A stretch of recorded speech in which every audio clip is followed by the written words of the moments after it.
Tonight is question and answer, and I'm sure that some of you have wonderful questions. I'm going to start off with a plug for Retreat. All of you out there in the internet world who are watching and not signed up yet for Retreat, get on it. I know most of you guys are already on the list, or you're going to be in China. So you'll be there. And I'll give a whole talk about Retreat later on, probably right after Retreat. But tonight is for your questions. So remember, this is not the gospel. Nowhere are the answers that I'm about to give you written in stone, like this is the one and only answer. This is just my answer for tonight. If you ask me a year later, I'll give you an even better answer. But this is what I got for you now. So questions? Yes, ma'am. So I know it's really important to be able to laugh at yourself. Mm-hmm. In life, but what would be your words of wisdom for when you can't seem to laugh at yourself? So it's important to laugh at yourself. What are the words of wisdom for when you can't laugh at yourself? Cry at yourself. It's fine.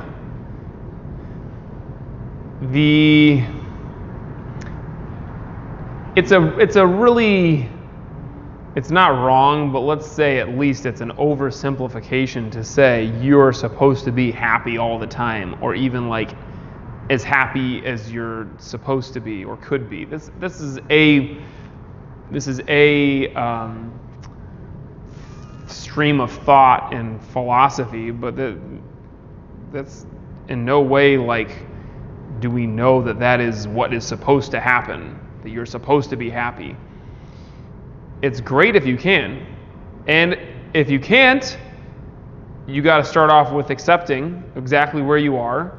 And if you are right here, this is a great place to start. But if you're here and you can't accept that you're here and you're like, I'm not here, I'm across the street, you're kidding yourself. So start with this, like be real, know where you are, and then from here, you can decide, all right, well, I want to get across the street, so how do I get there? All right, I'm going to go do this. And if you start with accepting that reality where you are, accepting is different, by the way, from giving up. Acceptance is not the same thing as just deciding, well, I guess this is going to be the way that it is for the rest of my life. No, it's accepting where you are today in this moment. And then oftentimes you'll recognize from that acceptance and from that recognition of where you are and what reality is, you'll recognize that it's either not that bad, or you'll recognize something that there is to laugh at yourself about, or you won't. You'll recognize I'm here and it sucks. And there's nothing to laugh about. And just be there. The biggest problem I think that people have, it's like the same thing in meditation, is we get kind of delusional. And we think that, for example, when we're meditating, like the right way to do it is to get mad at ourselves for not meditating. It's like I'm sitting there and I'm just thinking, and I recognize that, and instead of letting it go and having it be this kind of easy, freeing experience, it turns into negative self-talk, and how come I can't meditate and be in the moment? Why am I thinking? What's wrong with me? And that is going to have the opposite effect from what you want. It's the same thing in kind of the situation you're talking about. When you can recognize where you are, and then you can recognize it is what it is, the deepest of all possible sayings, it is what it is. Then from there you can move on or be totally present with where you are right now. The issue you will find is to get to happiness from a place of unhappiness. You cannot get from one to the other by being mad at yourself for being here, or by being in the space of like, why is this happening to me? All of that. It just is what it is. And it is exactly the way it's supposed to be, for exactly how long it's supposed to be that way. And then when it's done. Move on. Other question. Leah? I have a simple yet universal question. Mm-hmm. It's about change. So we generally like it when change is positive, but how do we manage the idea of change when there is a lot of uncertainty and we can't always fall back on our psychic superpowers? So the question is change. We generally like good change, but with the uncertainty, and I'm going to assume that we're also drawing a distinction, like what's going on over there, ma'am? It was doing some weird things on restarting the Is that the live one? All right, well, let's just give it a second until... Are we back on? You just tell me when we're back on. We're back on, okay. So technical difficulties. The question is, we generally like positive change. And I agree. I think in my life, at least, I would say that I really get excited about change, especially when it's positive. And yet there's change, whether you look at it as negative change or just the general uncertainty, that we don't like uncertainty. Human beings, we are creatures of habit, and we really love being comfortable. And as soon as something jolts us out of that, then it kind of freaks us out. So how do you deal with that? First, kind of similar, you have to accept it. You have to accept that this is the nature of reality. And as Sifu Brown, and he stole it from somebody else, always used to say, be anchored in that which is changeless. But recognize that the nature of universe and the existence is flux, is change. There are very few things, precious few things, that are actually changeless. One of them is your ability to just meditate. And that's one of the reasons why I love meditation is you could be anywhere. You could be out in the woods. You could be stuck on a deserted island. You could be, hit by a bus and laid up in a bed, and all you can do literally is breathe. You can still meditate. Now, well, I'm in a coma. Okay, you can't meditate. But for the most part, you can meditate. That's something that's changeless. We would love to think that we have lots of other things like, oh, my relationship with this person is changeless. Not necessarily so. You don't know. You can deal with your side of it, but not always their side of it. Say, Kung Fu, changeless. I'm always coming to class, that's it. Not so. Who knows? Right? The dojo could close down, so bring your friends. But things change. And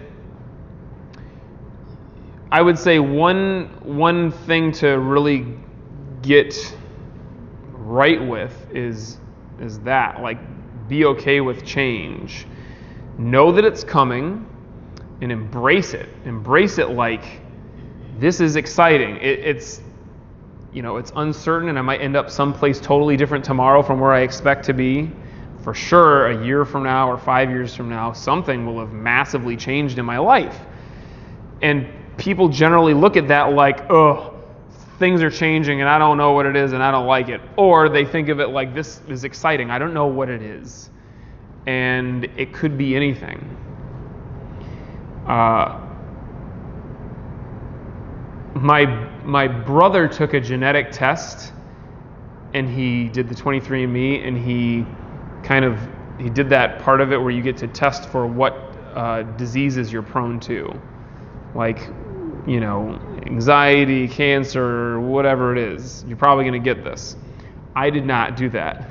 and actually, when I took the genetic test, it wasn't even an option. I think there was this weird thing happening with the law, and you couldn't do that. But I'm kind of happy, because the kind of person I am, and this is not the kind of person that I am by nature, this is the kind of person that I have trained myself to be, is one that encounters uncertainty and looks at it like, that's going to be great. I don't know what diseases I could get. I'm going to assume it's none. Other people are like, I don't know what I could get. It's probably all of them. I'm going to die 3 times. So, and it's not like There's a difference between what I'm talking about and pretending that something's not happening, because that's very stupid. Don't just ignore change and pretend that it's not happening. But when it hasn't come yet, it could be anything.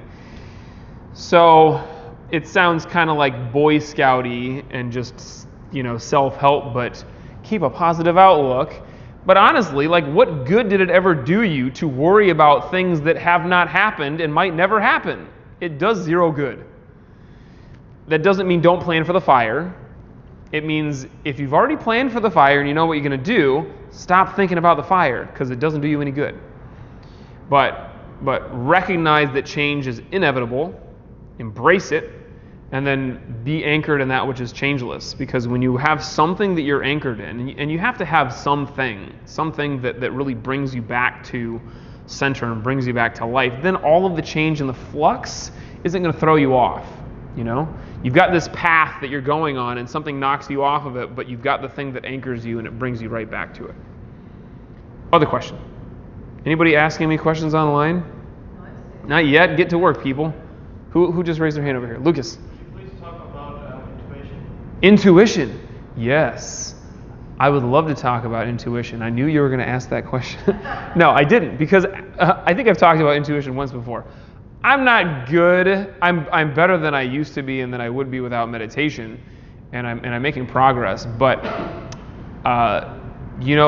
about women's intuition, I have the opposite of that. I have man's not intuition. Like, just ignore things and just have no idea what's going on. Intuition is something that you cannot force, and it's something that you have to really be open to. My issue with intuition is I'm more of like a scientist, and you guys are like, what? You meditate and Tai Chi and all this stuff, but really, I'm more of a I'll believe it when I see it type of person. And intuition, usually when I have intuition, I say, that's silly. I'm just making stuff up right now. And then there are other people who go to the other end of the extreme. They believe every thought that comes into their head. They're like, I'm telling the future. I know all. I see all. And you gotta be realistic with it. Know what's what. I'm too far in the other direction, and a lot of people are too far in that direction. But I know that I have had plenty of intuition in my life that I have ignored, and I've had some that I have really kind of embraced and started to kind of play around with the idea. Like this, I recognize this is probably happening or going to happen, and so I'm gonna allow myself to play along with it. And it's, in my experience, it's got to have that kind of a playful quality to it. If you have this thought and it gets really like serious and you're attaching to it, then it has a tendency to take on this other unhelpful thing.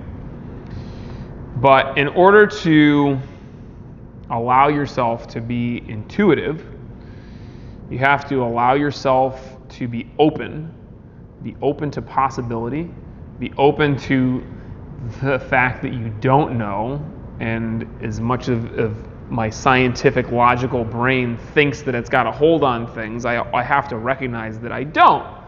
Some stuff that I know and that I can trust, but there's a whole world of possibility out there. And meditation is certainly helpful because it's going to help you become aware of your thoughts. It's going to help you become aware also of the quality of your thoughts. So a lot of times people have something that they think is intuition, but in reality it's just fear or anxiety. And that comes from a place of attachment, from a place of this emotional state where I can't trust my intuition. It's taken me in a direction that I don't want to go. But if you can be in this meditative state where you just basically clear your mind and you get into as close to Mushin as possible, then you will be able to perceive things with your senses and with your interpersonal skills and just with your consciousness that you wouldn't otherwise be able to perceive. And again, my experience with this is super limited, but I will say that if you have a chance of becoming more intuitive, meditate, be open, don't be attached. As soon as you attach to something, you're closing down all of the other possibilities. The one area that I definitely can say that I have experience with intuition is in my practice, especially in physical practice. And it's like, for me, you know when you pull up to somebody in your car and you can sense that they're looking at you, and you look at them and they're looking at you. There's some science behind that, and I don't know the whole thing. I think probably you just like kind of see them out of the corner of your eye. You know they're looking at you. But it feels like that oftentimes when I'm grappling, for example. I can sense my partner's about to do this. Maybe it comes from having practiced with that person many times and I know what techniques they like to do. Maybe it comes from my body being in a certain position and I know what's likely that my partner is going to try to do with that. Or maybe it's just I can sense it. There's something that I can't really put my finger on, but I know what's about to happen. And sure enough, very often I have this thought, armbar, and then they try to do the armbar. And that's really useful to be able to tell the future and know what your partner's about to do. I think probably the reason that I'm able to do that in my physical practice is obviously all the experience that I have, but also the mental state that I'm in when I'm practicing. And most people, when they practice martial arts, don't have that experience. They have the experience of trying to logically figure out and think what's next, or they get attached to something. And as soon as I get attached to either the technique that I'm about to do or the technique that I think they're about to do, now I miss reality. And instead of you're just open and flowing and just being relaxed, you will probably recognize what's going to come. So try all of that. See what happens. Other question. Meryl. Do you think experiencing trauma at a young age produces someone who's able to handle challenges in life? Like, do you think it's like a necessary thing to experience trauma when you're younger? No. But I think that it can be helpful, and I think that it also can be very detrimental. And I've known lots of people who have had trauma, that they've experienced really serious things that they carry with them. And most people carry it with them until they die. That's it. And some of them learn to live with it, and some of them it really haunts them a lot. And I've known other people who have not experienced any trauma. I mean, who of us doesn't experience any trauma? But it's like, for some of us, my trauma was honestly growing up, and some of you guys have heard about it, my life has been pretty cushy. The only thing that traumatizes me is my martial arts practice. But I watched a movie as a kid. I was in preschool and I watched a Disney movie or something that had a ghost in it, and I literally slept under my covers for 3 years because the ghost scared me so much. It was like a green cartoon ghost. And yet I would describe myself as somebody who's able to deal with adversity.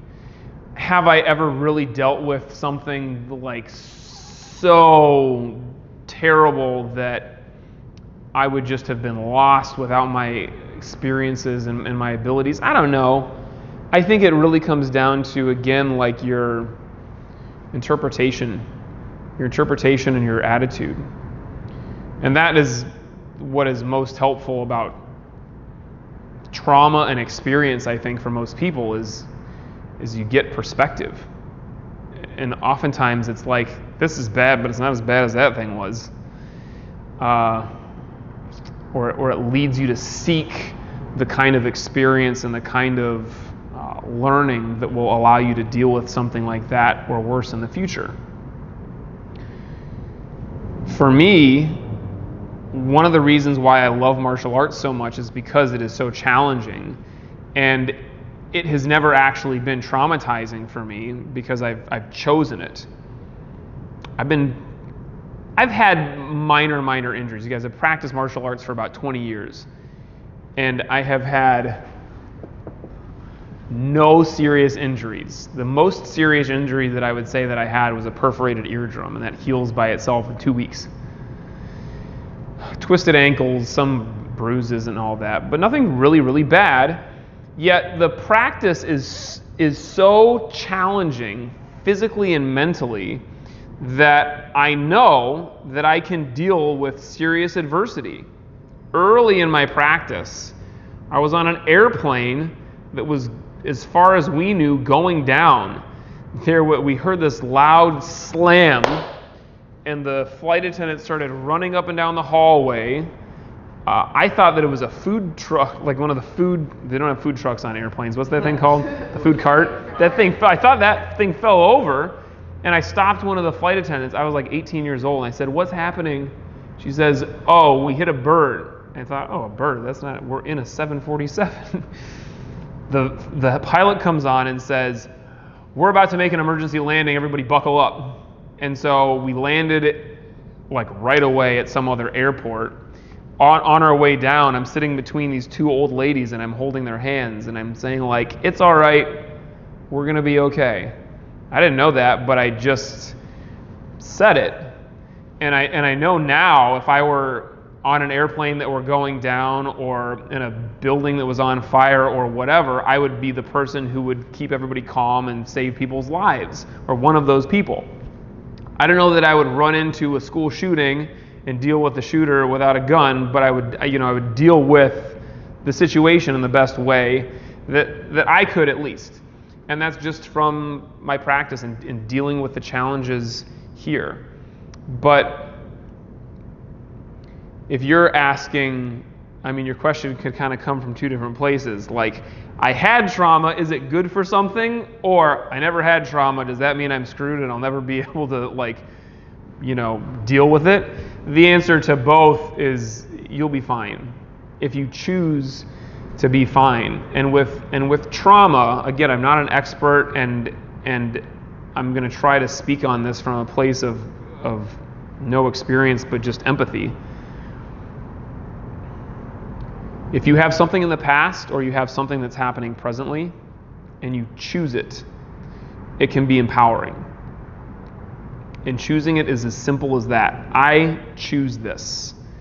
That thing happened to me in the past, I choose it.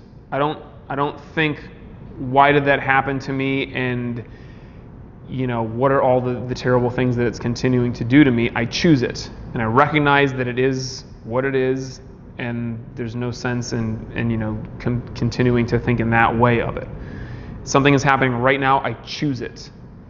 The only way that I can get power over it is by deciding I take this on and I make it mean what I want it to mean. And then it's empowering. And you will be in situations like that in the dojo that will seem like the worst possible thing that could be happening to you in that moment, and you can either choose to think of it like, this is terrible, I can't believe this is happening to me, why does Sifu hate me so much? Or, I choose this. I'm making this mine, and no matter how hard it is, I know I'm going to come out on the other end of it bigger, better able to deal with life. So the choice is always up to you, and it's really powerful. One more. Who? Sarah. Hey, Sarah. Yeah. She says, "Is there any new books related to martial arts you've come across that are worth reading?" New books related to martial arts. What's wrong with the old books? Ooh. Yes. I've talked about it recently. What is it? I gave it to you. Yeah, the Mind Illuminated. So this is specifically about meditation. And it obviously deals with principles that will be helpful for physical practice as well. But the Mind Illuminated is a spectacular book on meditation. I actually listened to it on Audible, but I got a physical copy of it. It's thick. It's got some pictures. But It's a great, great book. I highly recommend it. New book, ooh, I don't know. I read lots of books, but I think I've read all of the greatest books that I know of on meditation. But no, definitely not on meditation, but on martial arts. There are only so many. I would say one that's an old book, but a great one is out of print, but if you can find a used copy of it, Kodo is probably my favorite book on martial arts. And you probably won't even find it in a bookstore. You got to order it on Amazon. If you try to get a new one, it's like $70. It's worth it, but try to get a used one. But if you come up with one, tell me about it. And any of you guys that read something great on martial arts, bring it in and show me. And if I really like it, I'll start selling it in the dojo. If you brought me a book and I'm not selling it in the dojo, it doesn't mean that I didn't like it. It just means that I don't necessarily agree with enough of it to sell it. And I'm always worried that Sifu Brown's going to walk into here and say, what the hell is this book? You know they say blah, blah, blah. And I'm like, yes, sir. So I only keep stuff in here that I really, really mostly agree with. But it's a great segue into something that I wasn't going to talk about, but I'll talk about it now. Find stuff that's going to keep you in this kind of curious mindset about your practice. Reading is great. Listening to talks is great. Find something that inspires you, because we all get slumps in practice, and sometimes the best thing is just to read something really inspiring that brings us out of it. And it doesn't always have to be something new. I love going back to reading some of my favorite old books. And I've got some books that we give you guys that are required reading for the test. I've got some other books that I love going back and I read them every couple of years and I get something new every time. So find something like that. It's going to be a huge aid for your practice. Right now, forget about books and trauma and everything, and we're just going to sit comfortably.